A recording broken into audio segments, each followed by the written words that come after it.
Hi, everyone. My name is Brook Eneas, and I am the CEO of Rock the Stage Fitness, which is an online coaching company for girls who are interested in getting into their absolute best shape for a pageant stage. I've coached numerous girls, tons of national winners, and I'm grateful to be able to share this new platform with you that will hopefully encourage you as we share stories of former clients, as well as just some great information in regards to how to really care for your body as a young adult woman. And so today, one of those guests that I'm happy to introduce you to is Juliana. She's so beautiful. And she actually is serving as our current Miss Montana USA. And the way that she got there is pretty phenomenal. So without further ado, let's just welcome her really quickly. Juliana, welcome to the platform. So happy you're here. Thank you so much for having me. Yes, it's my pleasure. I absolutely, again, as we talked in the green room before coming live, I'm just in awe of how things just worked out for you. So we're going to talk about that in just a moment. But before we do, let's jump into a quick bio so that our audience can hear a bit more about who you are. So today's guest is a powerhouse of athleticism, incredible, determination, and undeniable Montana grit. Juliana Wilson is the newly crowned Miss Montana USA 2025, a natural competitor, a dynamic communicator, and one of the most uniquely multi-talented women to ever step into the Miss USA arena. She's been featured by Pageant Update, Conan Daily, and even recognized in the Ninja Warrior community for her incredible physical skill and performance background. With deep roots in Montana, Juliana uses her platform to champion resilience, healthy living, and creating opportunities for young women to step into their own strength and confidence. And I've had the honor of working with her through her fitness prep, primarily on the nutrition end during Pageant Ready University seminars. And watching her apply what she learned literally blew my mind. She is vibrant, driven, and truly one of a kind. So, Juliana, again, welcome. I'm honored to be here. Awesome. During our time together, and just, it was just so awesome to learn more about you. And so our audience today, I think, are going to be really, I guess, wowed and understanding why we just put such emphasis on you being athletic. So we'll get there in just a moment. But before we do, let's just talk about you in general. I want to know how this year has been for you and what actually brought you probably the biggest smile just as you look back at the memories of this year. What really kind of just really made your heart smile? Yeah, I think 2025 for me was a redemptive year. 2024 was an incredibly difficult year in my life. Just my health completely failed me. Just a lot of unexpected things. Like it was just one of those years that I was just like, I'm so done with 2024. And at the end of last year, I created a vision board for the very first time in my life. And recently, I was meeting with Jules from PR pageant coaches, and we were reviewing our vision boards. And I realized just how many things had come into fruition. Things that honestly, whenever I was gluing them on my vision board, I don't know if I truly in my heart even believed that it was possible, but it happened. And that was just kind of one of those. 2025 was the year that it just felt like God kind of redeemed things, set me on a path that even I couldn't fully believe in. That makes me smile because So there's some sunshine after the rain. And even if you might be walking through a hard time, there's a smile coming. And I just want, that story in itself is just awesome. I'm excited to dive more into it in just a moment. But what is one thing that most people would never expect about you? Maybe one fun or unexpected trait that you have? as much as I hate to admit it, and it's taken me a while to completely own this, but I am a deeply emotional person, meaning I feel my emotions a lot of times through my eyes. I cry. I cry when I'm happy. I cry when I'm sad. I cry when I'm nervous. It's just one of those things I have just come to understand Mhm, is me. There's mhm. actually this really funny clip from my very first season on American Ninja Warrior where Matt Eisman yells the words, "Oh my goodness, we've got tears," because I was standing up there and I became so overwhelmed with emotion that I started to kind of tear up. And the same thing happened to me on the Miss USA stage. I was walking in gown and just felt it. So I have just come to accept the fact that I am a deeply emotional person, even though I'm extremely driven, extremely motivated, extremely competitive. But at the end of the day, I've learned that it's okay to feel your feelings, and sometimes I cry a little or a lot. Yeah. Do you were you always that way? I think I denied it. Okay. Like I was like, "Oh, I'm not a crier." Like, I don't know. And then the more truly it was, I think my husband just kind of being like, "Juliana, you have to feel." He was like, "You have to feel these feelings." And my mom is the exact same way. Okay. So I wish I could say I was like a pretty crier, but I was an ugly crier at my wedding. So like, that is that, but I think it's just kind of unexpected. So if you see Yeah. me tear up, like it's never a bad thing. That's So so sweet though, because we need empathetic people and you feel, I'm sure, even not only for yourself, but probably others around you too. yes. And it's great. I find myself to be a crier. And it may not be on a drop of dime like you, but I definitely deeply feel. Yeah. And I think it's important to feel things because it connects you with a certain level of passion. And it's kind of beautiful to be honest with you, just to be that in tune with yourself. So I think let's for a switch long gears a little time. bit and talk about then how do you have fun just out of all the things that you have going on in life? How do you make time to have fun for yourself? Okay, here's the thing. Fun for me is fitness. Okay.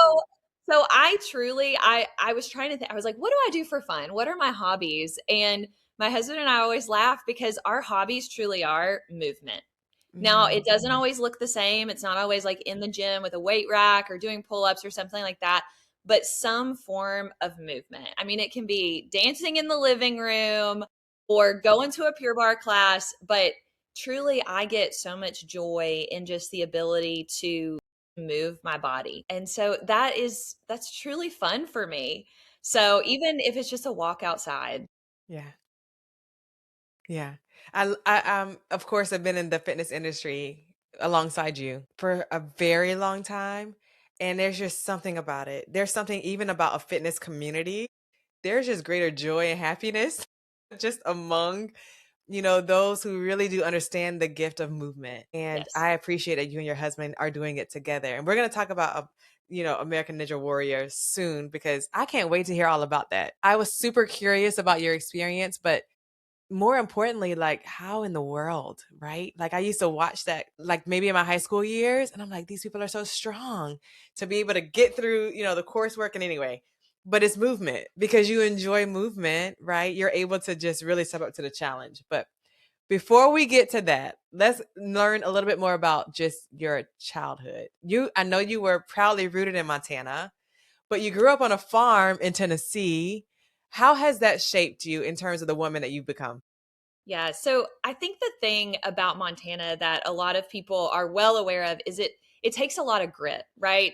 We Mhm. kind of joke in Montana. There's a lot of things that can harm you. We have grizzly bears. We have all these things. Nature just itself. Oh, So there is a lot of strength, I think, in the state, and that's something growing up on a farm that I learned very early on. It was not a fancy farm. It was not like you would see in a movie. It was a functioning, active, this was our way of living farm. So for as early as I could remember, alarms were set well before the sun came up. Work started at dawn. We were milking cows. We were planning things, and that was when I really realized like the hard work of your hands, like that is what it takes in order to gain results. So whatever it is, nothing I just embraced at a very early on that nothing is really handed to you, or at least it wasn't in my life. You have to mhm, work for it. No one in my family had gone to college before me. There were a lot of things. My grandfather couldn't even write his own name.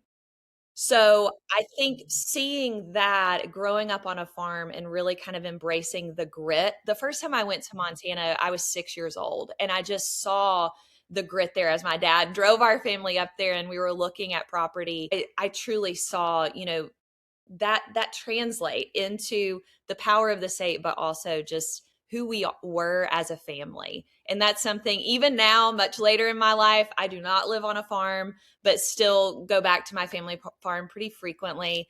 And I know that you don't get anything without a lot of hard work, and that obviously translates into fitness. It translates into your career, everything, but that all started on a little 500-acre farm in middle of nowhere, Tennessee. You're like a little 500-acre farm. 500 acres. I'm like, what does that even look like? It was a lot of land, but yeah. That's a lot of land, but I understand what you mean. Maybe the farm is a bit more intimate, right? But on a huge space of land in my imagination.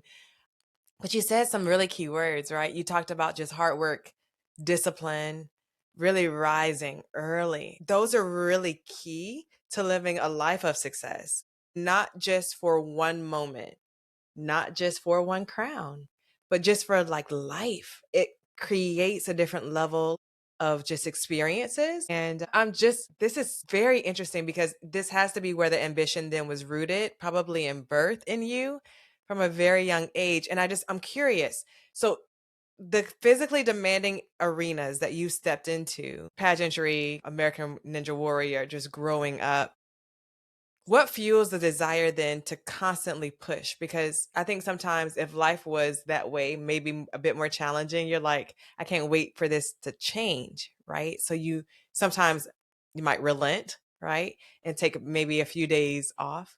But why do you constantly push versus going in the opposite direction?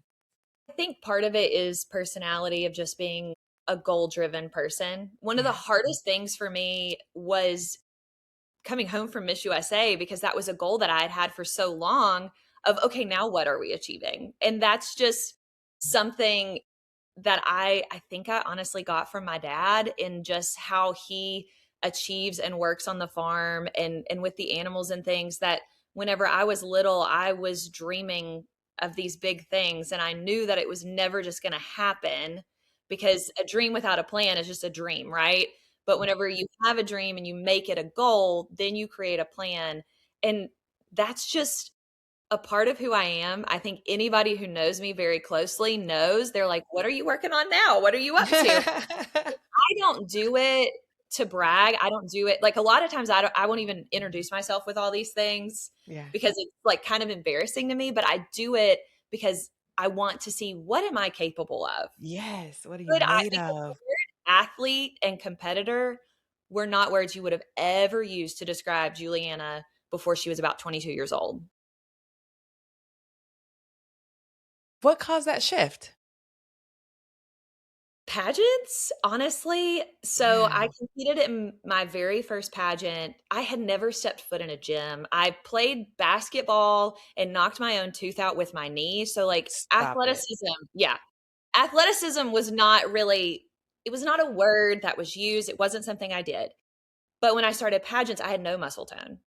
I was bone. I was skinny, skinny, skinny. Yeah.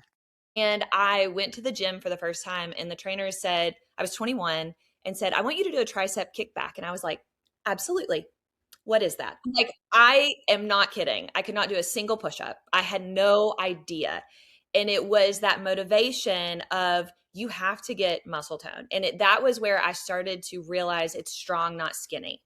And that's been a huge Yes. part of my journey because that's, I think as women in culture and things, that's something we have to talk about. And now that I'm in my, dare I say, late 30s, I've realized truly the value of being strong, not skinny. But it all Yeah. started because I was too skinny in a swimsuit back in 2010 whenever I very first started competing in pageants. Wow, And then that's I think I interesting. got those endorphins and I was Yeah. like, "Wait, this is really fun." I met my husband. The first month of us dating, we did P90X together. So, Mm. For Miss USA, if you haven't seen them, I will try my best to post them here so you can see them. But I mean, just incredible. And to know that you are in your just peak of the 30s, right? Just that decade is even more incredible because they're young ladies. I really believe that as you grow older, the body is constantly changing. So it becomes a bit more challenging if you haven't already started a lifestyle to kind of get certain results. Not that it's impossible, it's just harder. So to know that, right, about you and to know that it started actually in your 20s is super inspiring. So I want to back up just a little bit. How did you end up competing on American Ninja Warrior? And why did you like what was it about that show in particular that made you sign up? So I had never heard of American Ninja Warrior until I started dating my husband. Okay. And this was truly his dream. And in 2019, I was fully supporting him in his audition for the show for the first season. And as we were driving to filming, I jokingly said the words, "Hey, if you make it to finals, maybe I'll train with you." Well, needless to say, he was much more athletic than I think I was giving him credit for on his first season of American Ninja Warrior. He made it all the way. And as we were driving home from filming, he goes, "So, are we headed to the gym tomorrow?" And that was truly where it started. I would have never put myself in that space, but I said, "You know what? Let's set a goal, let's set a challenge." And at the time, that goal was for me to do one push up and like a 4-foot lache. It wasn't Yeah. ambitious because that Wow. that was the baseline of where I was. Mhm. And we started training all through 2020. We were doing a ton of training at home, just kind of building. It's a different kind of strength, right? Yes. As I started doing it, I did see my body change. My shoulders got broader. I got stronger through my back just as a way of completing those obstacles. But it is a community, much like pageantry, that is Mm. so full of these incredibly inspiring people. And once I realized that while we were backstage when he was filming, I was like, you become like the people you surround yourself with. Yes. And that is so important. If you don't take anything else away from this Yes. conversation, remember that. Like, whoever you surround yourself with, you're probably going to become like them. And I was looking, and Maggie Thorne I met her, and I was just in awe and inspired by her. She's been on the show numerous years. And I was like, just to be in the room with these people. So it's not something that I grew up doing. It's not something that I have been excellent at, but it was something that made me really step out of my comfort zone and Mhm. realize truly what my body could be capable of, even at a later stage in life. It's just incredible. It's not easy. You set a goal, you made a decision, you stuck with it, a level of commitment and discipline, and you ended up coming out on top. It's just so awesome. So many great lessons in that. And I think for me, that's what fitness has been, is it has allowed a space for you to be able to discover more. In fact, like this year, I actually intentionally, even though I coach so many girls, I hired a coach because I realized that there were some areas in my life where I was just a bit stagnated. Not that I necessarily was gaining weight or out of shape, but I was just like, I need a push. There's something that's released. You talked about it a little bit, like the endorphins of being on stage, but there's also endorphins of just working out and going to another level of discovery of who you are and what you're capable of doing. And fitness for me it really does play a big role in that. So I want to go back to the statement strong, not just skinny. Because Mm, there are some girls there are along this spectrum, right, when it comes to pageantry. Some are very petite, right? So naturally that's just their body type. And then there are some who are a little bit maybe not as skinny. They're kind of in the middle, right? Where they're able to get results and they are.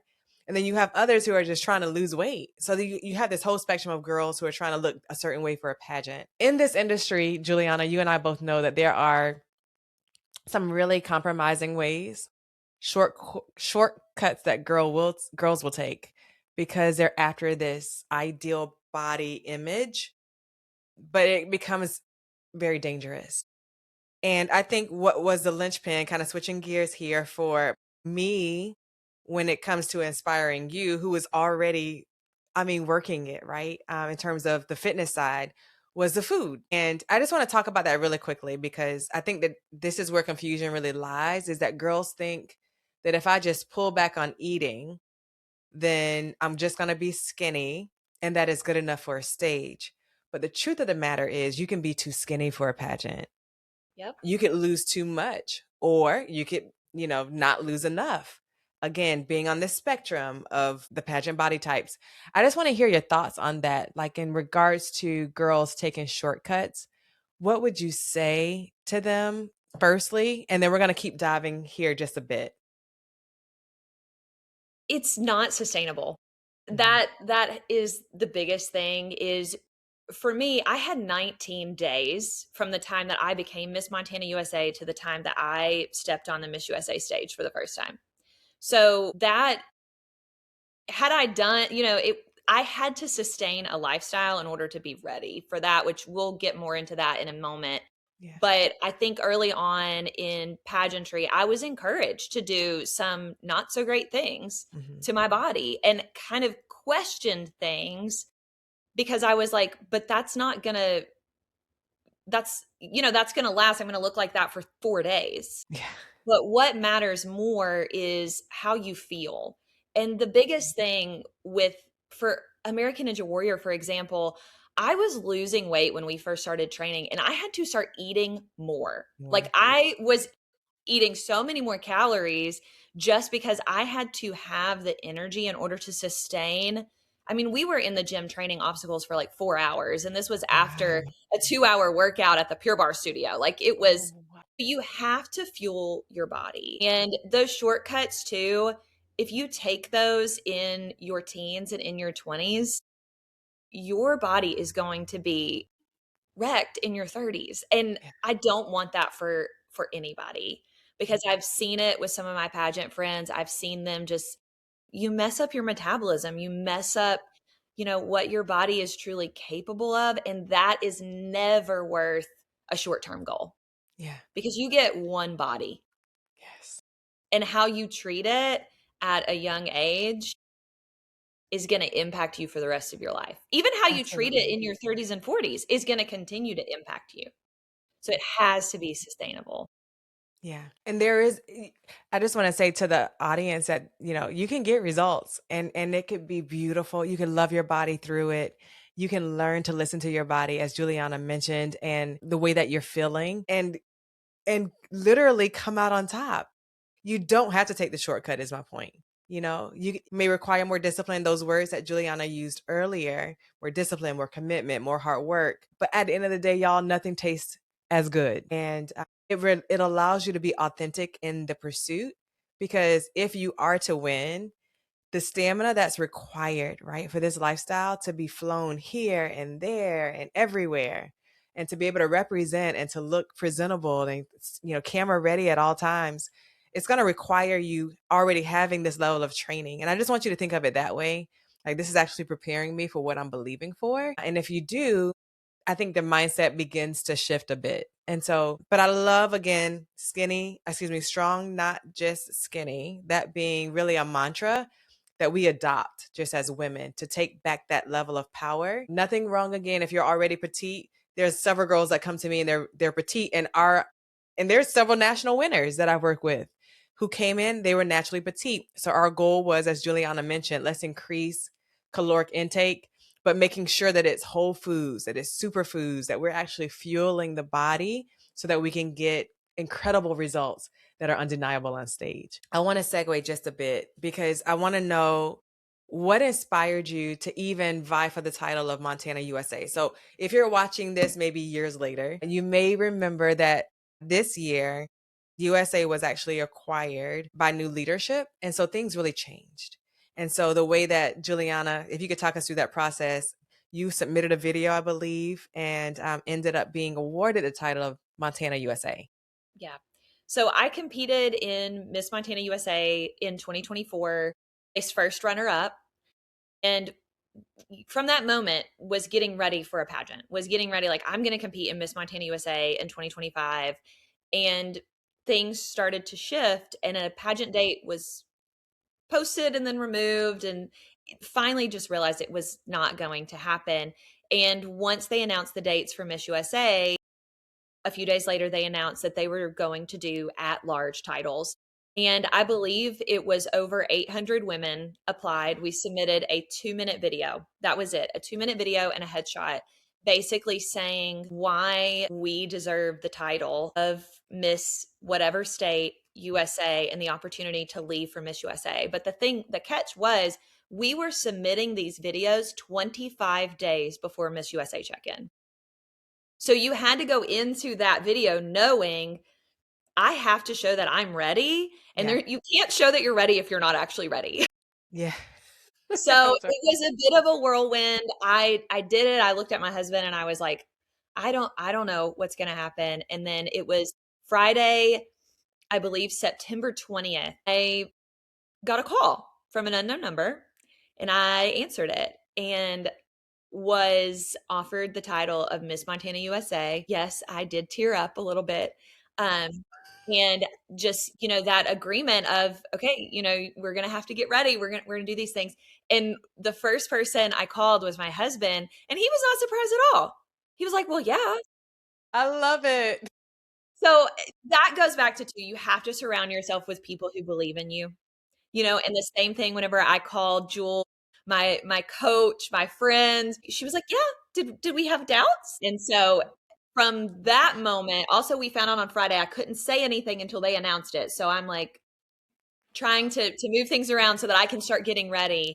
And everything truly by the Lord's grace and the Lord's grace alone fell Mhm. into place that I had all of my things, my wardrobe, everything I needed about 8 days before I flew to Reno for Miss USA. So it was a whirlwind by Yeah. definition.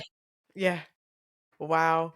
Well, I'm gonna tell you this. When I saw you heading to Miss USA and the wardrobe options and selections, I was like, this girl.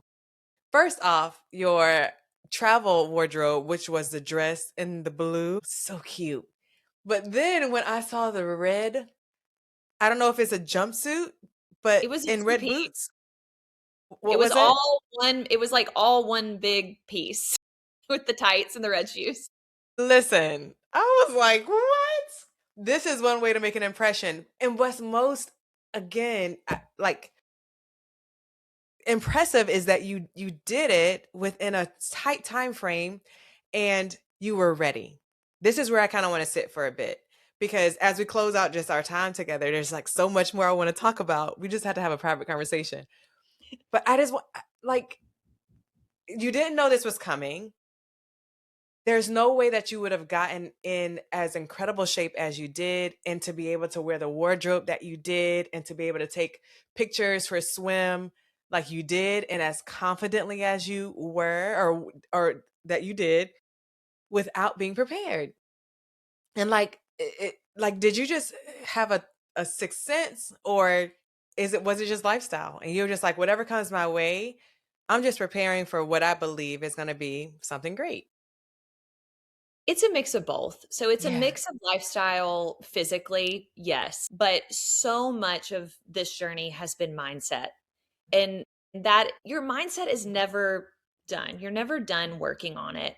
But I approach 2025 kind of with this mindset of what God has for me will not miss me. Yes. And I'm going to be ready So for it. good. And some of those pieces of wardrobe I purchased in October of 2024. Just with that blue dress was purchased in October or November of 2024 with the anticipation and the belief in this dream. And a lot of that is deeply rooted in mindset that I had to work so hard on because I think as women, we walk this fine line of we want to be humble, we want to be, we don't want to be too much, we don't want to overwhelm. But at the end of the day, you have to believe it Yeah. in order for anyone else to believe it. Yeah. Because, Brooke, the thing that stuck out to me the first time I met you was you believe it. You're not just selling something, you're not just like, "Oh, this or that." You apply this to your life Yeah. first and foremost. Also, like, the first time I saw you on Zoom, I was like, "Her arms. How do I have" But it is. You believe it and you live it first, and that's when people come alongside you. So, for me, it was truly just this, like, we're gonna bet on it and trust the Lord, and if it happens, great, and if it doesn't, what's the best that could happen? You have to approach it with that mindset. So good. Oh my goodness. Girls, oh my, those of you who are tuning in, I really hope that this is like speaking to your heart because it definitely is speaking to mine. Um, okay. So as we close up, because our time is already up, but I'm just like, man, I have so much more I want to ask her. Okay, so when we did initially interface, which was online, I just wanted to know, like, what was, you talked to me already privately about this, but in terms of prep, because you were already so in shape, and you talked about having a health challenge in 2024, you don't have to disclose that here, but I want to know, what was the solution? Like, why did you listen to what I had to say?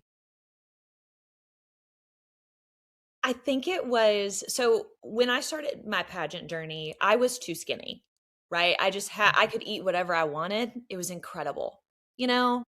And as we mature, life is a journey and your body changes and what you need from one stage of life to another changes. And as I was reaching my mid 30s, you start to see things change. Mhm. And then I was facing some female health issues just related to that. And I was incredibly anemic, just consistently. Like it was horrible. And I was preparing, actually, the first time that we met and worked together in person, I was preparing to have surgery about a month later.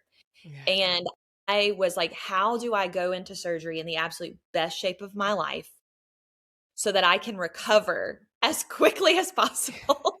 And so it was kind of having that hanging over my head of I wanted to be in the absolute best shape of my life whenever I went into the hospital so that recovery was that much easier. And so much of that was just shifting into eating holistically, to having those warm liquids in the morning and Yes. eating and you know so many things that you teach just consistently and actually applying that.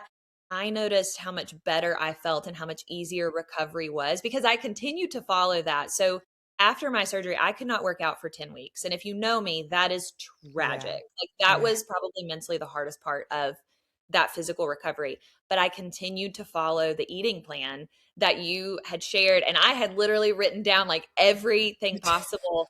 And so I was at two live PRUs, Mhm. one in October before I had surgery in November. And I used that workout as my baseline of like, can I hang with Brooke in this workout? And then the following March, Mhm. I attended another PRU and I did another one of your workouts and I felt so much better. And I was like, Wow. this is too easy. Like, let's keep going. Like, what are you guys doing? Like, come on. And that was when I was like, okay, this is truly Yeah. working. So honestly, I was using those workouts as kind of my baseline of where am I? And Yeah. I had no idea that I was going to be stepping on the stage at Miss USA. But it's the body that I have and it is maintainable. So here we are. My gosh.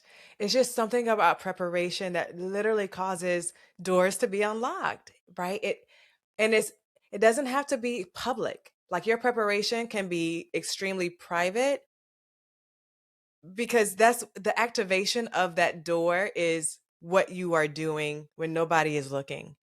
And I know in the social media age, everybody's like wanting to post, which is fine. But so, Juliana, this has been such a great conversation. And I'm just curious, you are already in the industry, already getting results. And I know that you needed just more info in regards to, like, understanding food and nutrition so that at your stage, right, you can still get results. What made you listen to me? Out of all of the voices that you could have heard, why is it that you just paused and decided to actually apply what you learned? I think part of it was just coming from another woman. And the first time I heard you speak, I could really sense your passion for it, that you never talked about losing X amount of pounds or being a certain size or any of that. It was all about fueling your body, which it was funny. The first time that I was on a Zoom call and you were talking about this, I was sitting there eating Chick-fil-A. And you were talking about soda and fried food and what that does like in your gut. And Yeah. I remember just looking down at the nuggets and being like, I've never thought about that, and I Mm, was, just kind of in a stage of, I was just kind of eating whatever, but I was yeah. working out, a couple hours Mm, a day just because that's my lifestyle. That's what I do. And just hearing how much you care about wanting people to feel good. It's not just yeah. about a pageant or a stage or something like that. Mhm. And since I took that home and started applying that, it's been so easy to sustain. Like that first trip to the grocery store was a little overwhelming, but it's Yeah. been so easy to sustain, even knowing what to order Yeah. whenever I'm You're competing out. at a pageant, in a Mhm. restaurant or things like that, just kind of knowing what kind of foods my body needs to sustain my lifestyle. So, Yeah. yeah. That is amazing. It is empowering, right? Because this is where most people are paralyzed, especially young women, because we just haven't been taught. And thank God for the women who came before us and did the best that they could. So we definitely don't want to fault them, but there's the industry is really at fault because they are the ones who are causing all this confusion, Yeah. and not really telling the absolute truth when it comes to healthy-ish foods and what's really kind of hidden, right, in ingredients.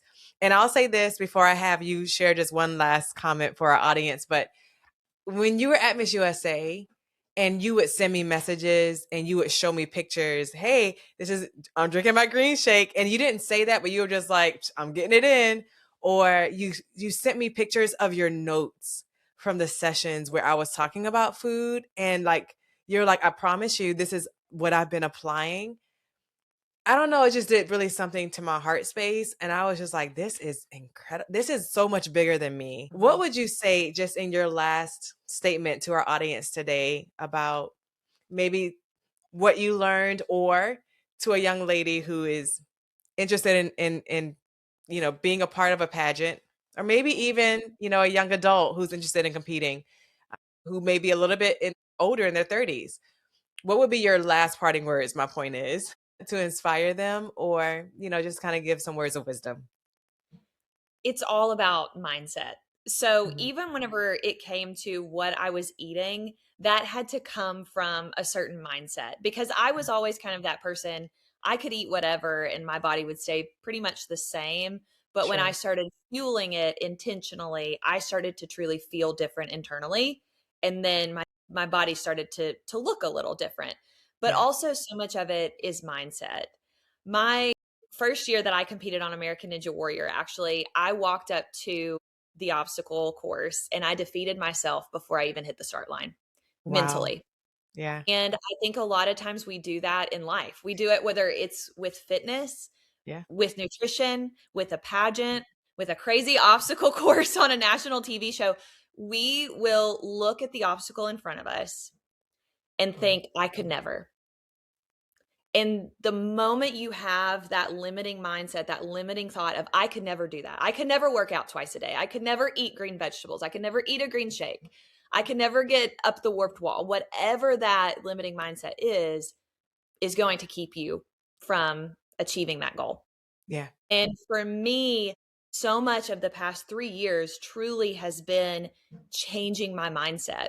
And it's never too late, girls, because whenever I was competing in my 20s, my mindset was to the left and to the right, what's she doing? What do the judges want me to be?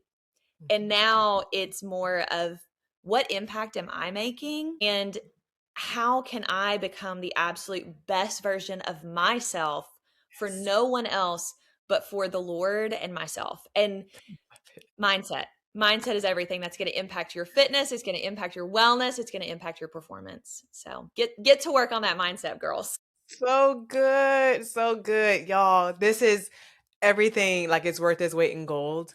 I would encourage you to go back and just listen again. She gave such great nuggets, and I just wanna encourage you, it's just even though pageantry is about the aesthetic at the end of the day, that's what they're looking at.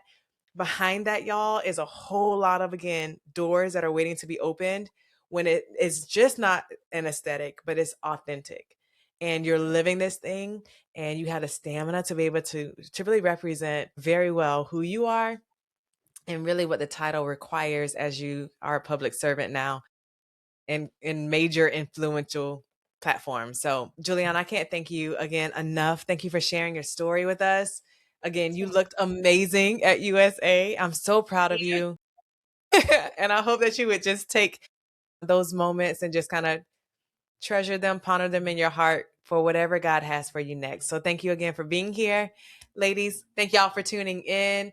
Tune into the other episodes as well. Share, like, subscribe as we just really change the method when it comes to pageant prep for your fitness or your swim for the stage. All right. Thank y'all. Have a great day. We'll see you next time. Bye bye. Awesome.